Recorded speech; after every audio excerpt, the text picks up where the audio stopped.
Madam Chair, Excellencies, distinguished delegates, I have the honor to present our annual report on two thematic studies in my capacity as the chair of the Expert Mechanism on the Right to Development. Since our last report to this Council, the Expert Mechanism has held 2 sessions actively involving member states, civil society, experts, and practitioners.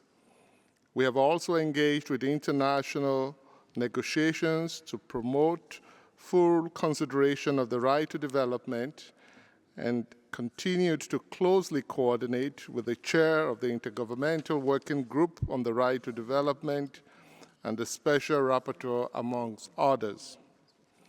During our 10th session in Geneva last year, the expert mechanism undertook meaningful exchanges about ways in which the right to development could be featured in ongoing international discussions, agreements, and instruments.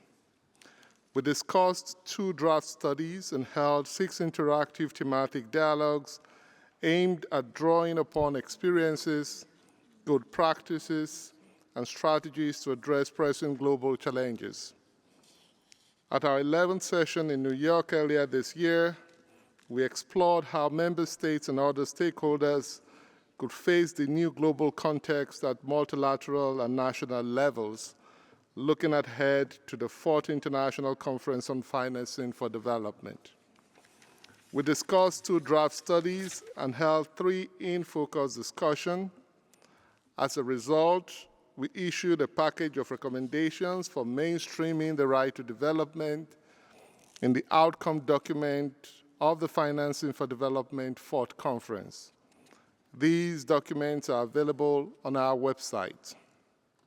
Madam Chair, I'm pleased to further present today 2 thematic studies: Operationalizing the Right to Development in International Development Cooperation, led by my fellow expert, Meha Kanade, and Climate Justice, Sustainability, and the Right to Development, which I led myself.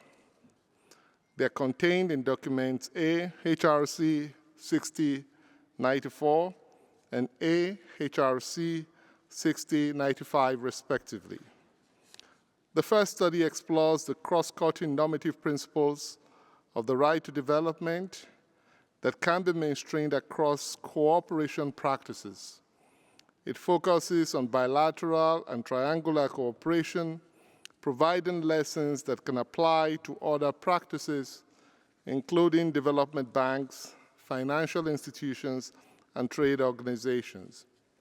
The study underscores the importance of international cooperation in realizing human rights and sustainable development against a context where the 2030 agenda is derailed, progress on poverty and hunger has stalled or even reversed, and many developing countries face a monumental financing gap, being either in or at risk of debt distress.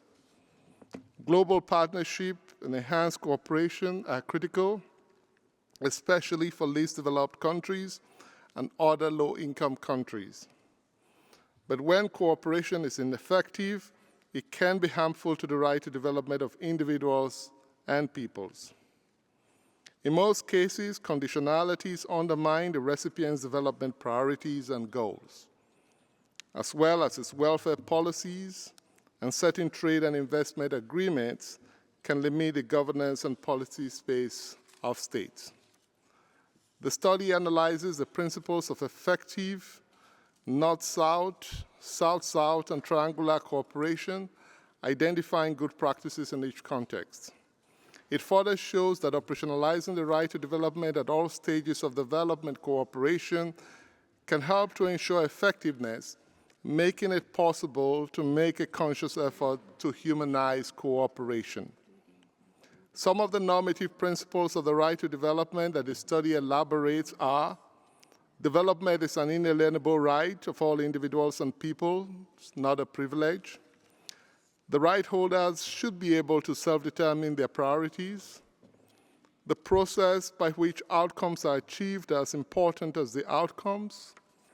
Receiving states have a duty to respect, protect, and fulfill the right to development. States must not obstruct others' right to development, including uncooperative practices and unilateral coercive measures. States able to assist should do so in line with their extraterritorial obligations to realize the right to development. Cooperation is a duty, not charity. Impact assessments are essential. Mutual accountability is crucial, including transparency, public availability of information, and remedies. The second study, titled Climate Justice, Sustainability, and the Right to Development, examines how the right to development can be effectively incorporated into established and emerging climate practices and policies. It reconciles environmental sustainability and development aspirations.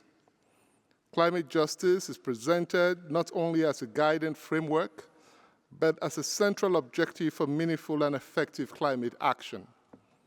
The study sets out how each core principle of the right to development, such as equality, meaningful participation, self-determination, and international cooperation, can be applied in the context of climate action to enable more equitable outcomes, strengthen legitimacy, and address accountability gaps.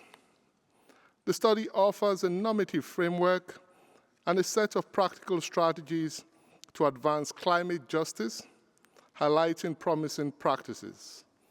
It offers concrete recommendations to address critical gaps in climate governance and finance, including the establishment of a climate finance hubs to enhance coordination and provide technical assistance, the creation of a dedicated climate justice fund, and the appointment of climate justice ombudspersons at both national and international levels, a reform of global intellectual property rights regimes, which currently restrict equitable and timely access to vital technologies for climate mitigation and adaptation, and finally, broader structural reforms of the global financial system, international trade policies, and transfer of technology.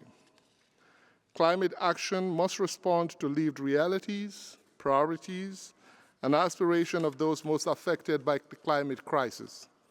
The expert mechanism calls for aligning climate strategies with right to development principles to enhance legitimacy, bridge accountability gaps, and deliver more equitable and impactful solutions. We trust that the two studies will serve as valuable contributions to the deliberations of the Human Rights Council and offer practical guidance in advancing the right to development. Madam Chair, the ongoing liquidity constraints continue to affect the work of the expert mechanism. But despite these challenges, we strive to continue engaging with supporting member states, civil society, and other stakeholders through various platforms and avenues. Looking ahead, we are preparing for our 12th session taking place from the 27th to 29th October 2025, and we will warmly welcome your participation.